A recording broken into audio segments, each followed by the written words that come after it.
मी doctor Mahesh अभंग, आयुष वैद्यकीय अधिकारी, उपजिल्हा रुग्णालय करमाळा. आज आंतरराष्ट्रीय योग दिवस. योगाचं महत्त्व हे प्राचीन काळापासून आपल्या देशामध्ये सर्वांना ठाऊक आहे.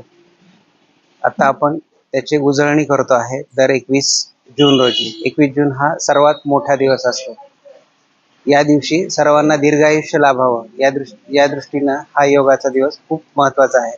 योग म्हणजे काय, तर चित्त आणि वृत्ती यांचा निरोध होणं, शारीरिक सामर्थ्य वाढवणं, मनाचं सामर्थ्य वाढवणं आणि आत्मिक समाधान प्राप्त करून देणं हे योगाचं वैशिष्ट्य आहे. आपलं शरीर जर चांगलं असेल तर आपण आपल्या दैनंदिन कामं योग्य पद्धतीनं करू शकू. त्यासाठी आपल्या शरीराचं सामर्थ्य वाढवण्यासाठी योग अत्यंत महत्त्वपूर्ण आहे. योगामुळे आपल्या श्वासावर नियंत्रण ठेवून प्राणशक्ती आहे त्याची व्याप्ती जास्त होते आणि त्यामुळे आपल्याला दीर्घायुष्य होतं. शरीरामध्ये ऊर्जेचा संचार होतो. त्यामुळं प्रत्येकाने दररोज योगा करावा